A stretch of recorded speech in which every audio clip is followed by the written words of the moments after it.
FOMC Day, Wednesday, October 30th. B2B patterns. What does B2B mean, first of all? Well, if you're not familiar with me that much, you'll know that it means simply bearish to bullish or bullish to bearish. B2B. They're transitional moments. If you're watching an athletic event, soccer, football, baseball, whatever, there's always moments, if you have any knowledge of the game, where you could pick up that the momentum's shifting. The other team's starting to get an edge, or they're back in the game. And it's not just the points on the board, it's something that happened inside the game. If you're good and you have an eye for pitchers, you're a pitching coach, you're a fan of baseball, you could get a sense of when the pitcher's starting to break down. And it's not necessarily when they get a couple nice hits off them either. It could be his location, could be his release point, could be things that people with the trained eye see that you don't even as a fan see until you're told about it. Listen, these pitching coaches aren't rocket scientists. They just know, and with repetition, know what to look for when their pitcher's starting to get tired. And it maybe comes before there's 2 line drive hits. So maybe they take them out instead of the 3rd home run. You know, they could take them out sooner rather than later. That's a big part of strategy when you're managing a baseball game, especially in this day and age when your bullpen is as important as your starters. When is your starter wearing down? When should I pull him? Leave him in another inning. Now, what do you think when the manager asks the pitching coach? Well, you know what? He's dropping his shoulder, or I don't even know the different tells, but, showing fatigue. He's missing on pitches that he's supposed to come inside. He's missing outside. That shows fatigue, whatever. And those are tips to give a manager a better chance of making the decision at the right moment. Okay, because the pitcher's not going to tell you, hey, take me out. They're too competitive. Nobody's going to say that.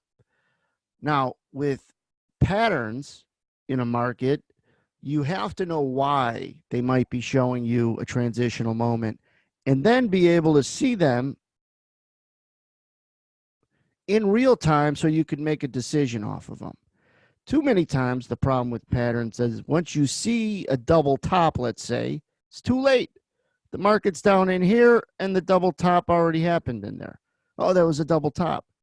But how about when you try to see a double top in real time? And follow me on this one. Market comes down, market goes up. Oh, there's going to be a double top. No, it's not. It went up here. When you go back to look at this, you wouldn't even consider this a double top that didn't work, right?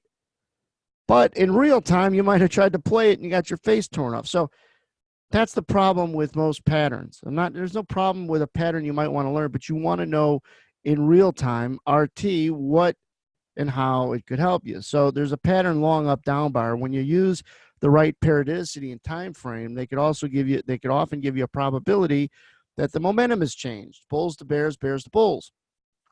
So around 9:20, we had, or 9:30, we had some really good downside because we watched the oil inventory number, even though we don't all trade oil, because oil got slapped about 40 cents and the S&Ps went down from 32 quarter down to like 30, all predicated on oil. We know the relationship. We know that number comes out Wednesdays at 9:30.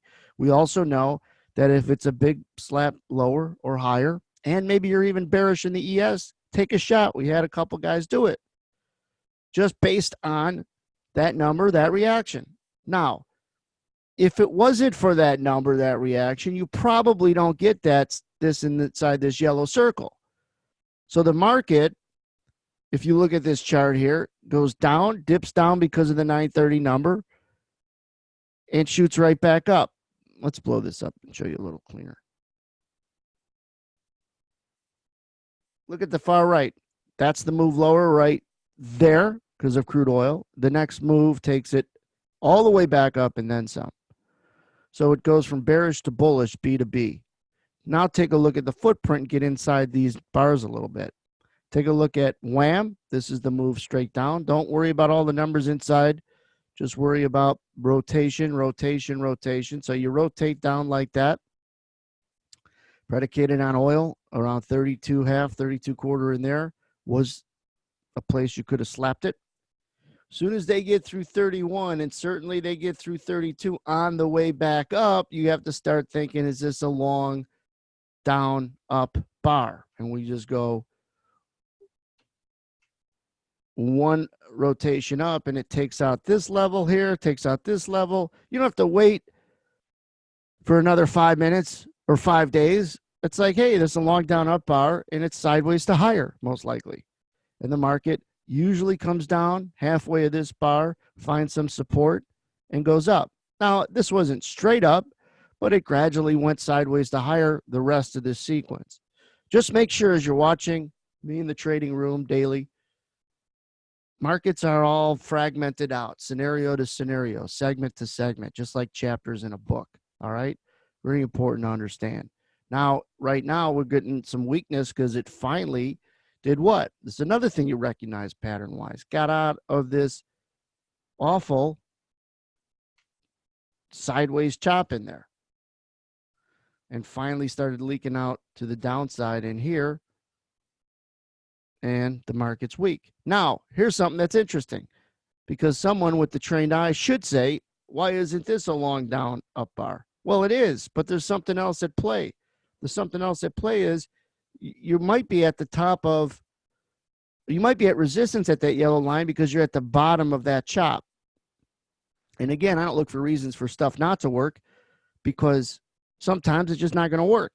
But this would be a long down up bar. This would be a moment to say maybe it's bullish, but you're coming where the stop started, where the market got fast, generally is a place of resistance. And you might be able to see this clearer on a footprint.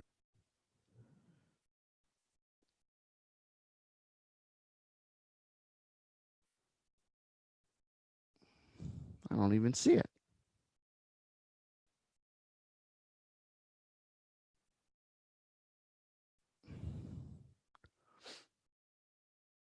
Oh, wait. That's because I'm too far along. Oh, you know what? It was a different, that's a different periodicity, that one.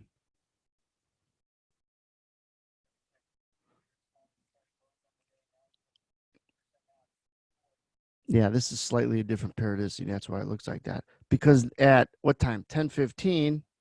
Let's look at what they did when they slipped out. They started hitting through 32 even. They get fast in here, sends out a red edge zone. Doesn't come back in one bar, comes back, just chops sideways into resistance, holds this green as support, tries to peak above it, and this is kind of a head fake. That's another pattern, but I didn't talk about this in real time, so I don't want to bring it up as a highlight. What's most important is this market, after it broke out, kind of came back to where the stop started, which was right in here. Again, that's another pattern. There's three good B2B patterns: long up down bars, where the stop started, and head fakes. All stuff that in real time, you put yourself in a position to strip randomness out. Is it random that the pitcher was starting to get fatigued? No, not if you know for some signs and tells. Was it random that the guy is bluffing and you called it? No, because you knew how to, with a trained eye, find tells.